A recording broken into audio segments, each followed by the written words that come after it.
পিঠটা ব্যথা করতেছে, পিঠটা খুব ব্যথা করছে, আর ঘাড়ের ওখান থেকে পিঠটা খুব লাগতেছে, ঘাড়ের ওখান থেকে পিঠটা খুব ভার হয়ে আছে। খুব ভার হয়ে গেছে। একটু আগে যেরকম নর্মাল ছিল ওরকম নর্মাল মনে হচ্ছে না, না। এমনকি অস্বাভাবিক মনে হচ্ছে, হ্যাঁ কষ্ট হচ্ছে খুব, উঠে যাইতে মন চাচ্ছে, হ্যাঁ কাঁদতে মন চাচ্ছে, হ্যাঁ। কাঁদতে মন চাচ্ছে। আচ্ছা, ঠিক আছে। পিঠের কোন সাইডে ব্যথা মনে হচ্ছে? গলা থেকে এই আপনার মাথার ওইখান থেকে একদম সোজা এরকম মনে হচ্ছে। আচ্ছা, মাথাটা ঘুরতেছে? মাথাটা খুব ভার হয়ে আছে, মাথার কোন সাইড ভার হয়ে গেছে? এখান থেকে পর্যন্ত। এই পুরোটাই ভার হয়ে গেছে। হ্যাঁ আচ্ছা, যখন আসছিলেন তখন কিরকম লাগছিল? হ্যাঁ, তখন একটু মাথাটা ঘুরতেছিল কিন্তু তখন। যখন আয়াতগুলো শুনলেন তখন বাড়ছে সমস্যাটা। হ্যাঁ এখন কি আপনি কোনো কিছু ফিল করেন? বাড়ির চতুর্দিকে খেয়াল করেন, কি ফিল করেন বুঝেন? পেট। কিরকম লাগছে? অসহ্য হচ্ছে অনেক। আচ্ছা, আপনার ভোরে জাদুগুলো হাজির হয়ে গেছে বুঝছেন? এই জাদুগুলো হাজির হওয়ার কারণে এরকম লাগছে। আপনি হাতগুলো এখন নিচে করেন, হাতগুলো নিচে করেন। হ্যাঁ, আপনার ভিতরে জাদুগুলো হাজির হয়ে যাওয়ার কারণে কষ্টগুলো হচ্ছে। আমরা পেয়েছিলাম যে আপনার উপরে চালান জিনের সমস্যা আছে। এই চালান জিনগুলো আপনাকে কষ্ট দিচ্ছে অনেক দিন থেকে, এবং কি আপনাকে মানসিকভাবে অনেক কষ্ট দিচ্ছে, যেটার কারণে আপনার ঘুম আসতেছে না, অল্পতে রেগে যাচ্ছেন, ভেঙে যাচ্ছেন, এবং কি একা একা কথা বলছেন। জি আন্টি, আপনি বলেন আপনার মেয়ের কী কী কষ্ট হয়, কীরকম কষ্ট হয় বা কীরকম করে আপনার বলেন তো একবার। আমি ওই কেউ কথা বললে যে যে হাত হয়, কেউ কথা বলে তারপর খুব খেপে যায়, আচ্ছা, বলে অল্প। তাকে মারবা চাই, আচ্ছা যে আবার সুদ থেকে ফিরে হাত ধরবে। আচ্ছা বাথরুমে যদি যায় তো বাথরুমে কোনো কথা কথা হয়, আচ্ছা আচ্ছা, কথা করলেও রাগ হয়, খুবই রাগ, কথা কইলেও খুবই রাগ রাগ। হয়ে যায়, তাই তো? বাথরুমতে বার হয়ে কমাবে সিংহের রং। এরম।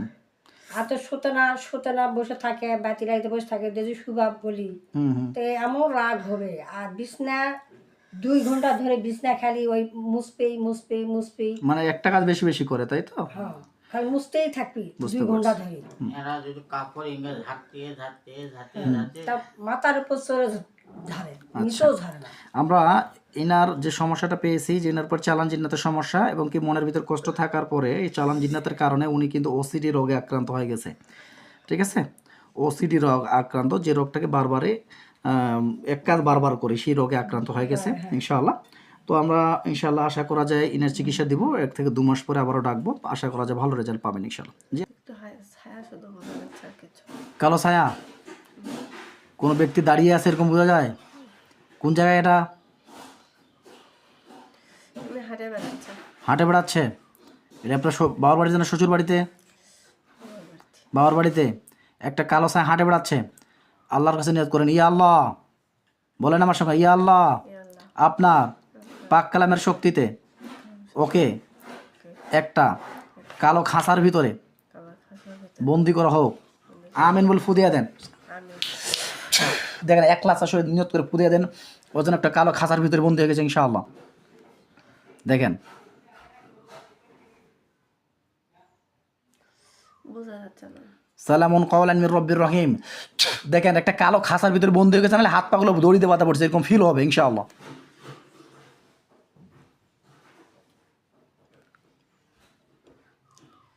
হ্যাঁ বলেন যে আলহামদুলিল্লাহ, জোরে বলেন আলহামদুলিল্লাহ। আলহামদুলিল্লাহ। বন্দি দড়িতে বাঁধা পড়ছে না কালো খাঁচার ভিতরে বন্দি হয়েছে?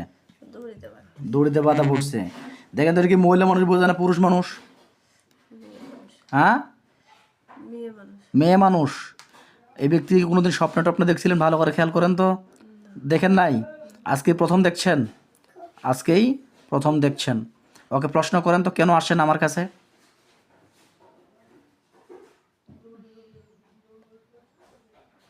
একটু ধৈর্য ধারণ করেন বোন, যেহেতু কষ্ট হবে, কারণ বডিতে জাদুগুলো হাজির হয়ে যাচ্ছে। আমরা চাই আপনাকে রিকভার করে নিয়ে আসার জন্য, আপনার জন্য আল্লাহ তাআলা এগুলো থেকে মুক্ত করে দেন। হ্যাঁ, ওকে প্রশ্ন করেন। ওকে আমরা বন্দি করে ফেলেছি, যতক্ষণ যেতে দেবো না ততক্ষণ যেতে পারবে না। প্রশ্ন করেন তো, কেন আসছে ও আপনার কাছে? যেটা উত্তর দিবে সেটা আমাকে জানাবেন।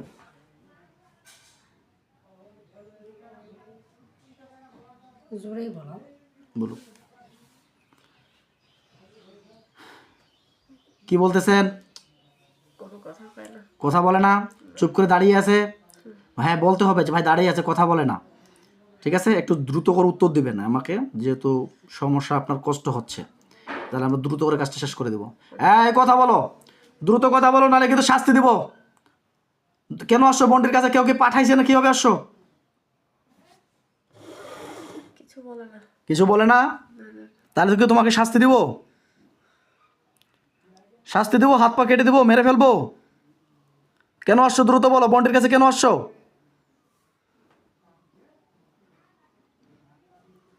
প্রশ্ন করেন, কেন আসছো আমার কাছে? ধমক দিয়ে বলেন। ওইদিকে মুখ ঘুরে আছে, কথা বলতেছে না। ওইদিকে মুখ ঘুরে আছে, ও কথা বলতে চাচ্ছে না। আব্দুর রহমান সাহেব দ্রুত আমাদের নিয়ামতপ্রাপ্ত লোকটির চোখের সামনে দ্রুত হাজির হন। আসসালামু আলাইকুম। ওয়ালাইকুম আসসালাম। দেখেন তো কি দেখা যায়, কি দেখতে পান উনি? একজন মহিলা মানুষকে দেখতে এই যে কালিটা নাকি? না, এটি কালিটা না, এটা একজন মহিলা মানুষ। ওটা কি মানুষের পক্ষ থেকে না জিন? জিন্নাতে। জিন্নাতে দেখতে পাচ্ছেন? আচ্ছা, শুধু কি একজনেই? হ্যাঁ, একজনই আছে। ওই ব্যক্তি কি বাধা পড়ছে? তো বাধা করছে। বাধা পড়ছে। ওনার পিছনে আমরা টোটালি 12 জনের মতো পেয়েছিলাম আমরা। উনি ওইটাকে দেখে দেখতে পাচ্ছে। আপনি ওইটা দিকে তাকায় থাকবেন, হ্যাঁ, উনি দিকে থাকবেন না। বাকিগুলোকে সব আমরা বন্দি করবো, লক্ষ্য করেন। আল্লাহ আপনার পাক কালামের শক্তিতে ওদেরকে ধরে আনা তৌফিক দান করেন ইয়া রশিল কারিম। একটা কালো হাত দিয়ে ওদেরকে আমি ধরে আনতেছি। যতগুলো জিন আছে বন্টির পিছনে সবগুলোকে বন্দি করছি। আল্লাহু আকবার। দেখেন তো বন্দি হয়ে গেছে ইনশাআল্লাহ। হ্যাঁ, দেখেন তো ওই মহিলার পিছনে আরও 10 থেকে 11 জনের মতো বন্দি হয়ে গেছে। দেখেন তো ফাতেমা আপা, জি। বোঝা যায়? না, আমি কিছু আর বুঝতে পারতেছি। ওইটাই শুধু বোঝা যায়? আচ্ছা, ঠিক আছে, বন্ধু হয়েছে। জি বল। একদম ধ্বংস করে দিচ্ছি, যেহেতু অনেক দিন থেকেই রুগীটাকে মানসিকভাবে আক্রান্ত হয়ে গেছে, তাই আমি এদেরকে বাধ্য হয়ে জবাই করে দিতে বাধ্য হচ্ছি।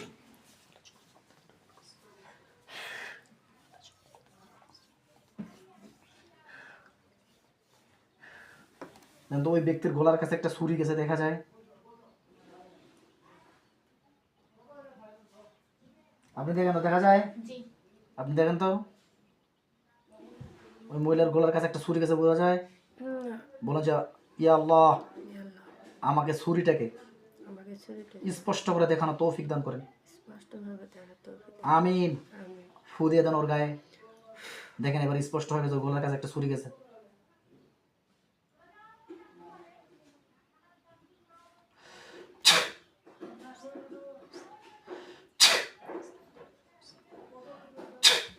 আল্লাহু আকবার, আল্লাহু আকবার, আল্লাহু আকবার। কুল্লু নাফসিন যায়িকাতুল মাউত সুম্মা ইলাইনা তুরজাউন। আল্লাহু আকবার। ধরেন রুগীটাও গা ছাড়িয়ে দিতে পারে।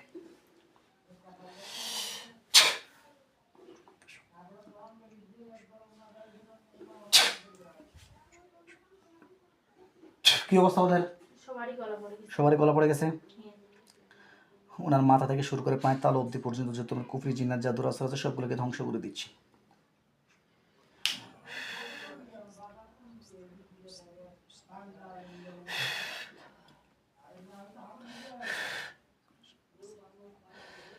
আল্লাহু আকবার। দাও, পড়ে গেছে একদম। হ্যাঁ। আপু আমার সঙ্গে বলেন বিসমিল্লাহ। বিসমিল্লাহ, আবার বলেন বিসমিল্লাহ। বিসমিল্লাহ, আবার বলেন বিসমিল্লাহ। বিসমিল্লাহ। একদম থুতি দিয়ে দেন ওর গায়ের মধ্যে। বলেন, নিয়ত করেন যে ওর গায়ে ওকে আমি পুরো সারকার করে দিচ্ছি। থুতু দিয়ে দেন হালকা। ইনশাআল্লাহ দেখেন ওর গায়ের মধ্যে আগুন জ্বলে।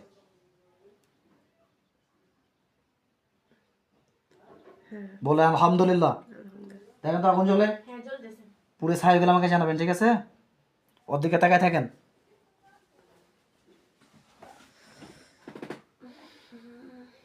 একটু কষ্ট হবে একটু, হ্যাঁ, আমি আপনার জাদুগুলো কেটে দিয়েছি। হ্যাঁ, পুরো ছাই হয়ে গেছে। আপনি কি বোঝেন? পুরো ছাই গেছে। বলেন যে আলহামদুলিল্লাহ। তুমি সত্য বলতেছেন না মিথ্যা বলতেছেন? মিথ্যা কথা বলেন নাই তো? হ্যাঁ, কি বলেন ফাতেমা আপা? সত্য বলতেছেন না মিথ্যা বলতেছেন আবার? এই চুপ করে থাকা তো মানুষ ভালো না। সত্য বলতেছেন তো না মিথ্যা? পুড়ে গেল। পড়ে গেছে? জ্বলতেছে। জ্বলতেছে এখনো? মানে পুড়তেছে এখনো? মানে এখনো পুড়তেছে, আপনি দেখতে পাচ্ছেন?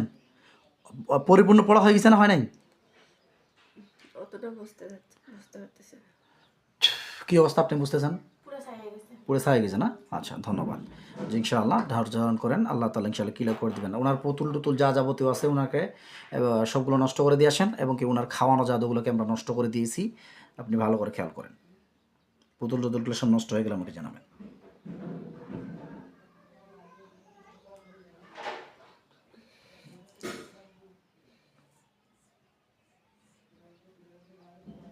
হ্যাঁ, নষ্ট করে দেওয়া নষ্ট হয়ে দেওয়া হয়েছে? আচ্ছা, ধন্যবাদ, চলে আসেন। জি আপু, আলহামদুলিল্লাহ, আপনি আস্তে করে চোখ খুলে দেন আস্তে আস্তে।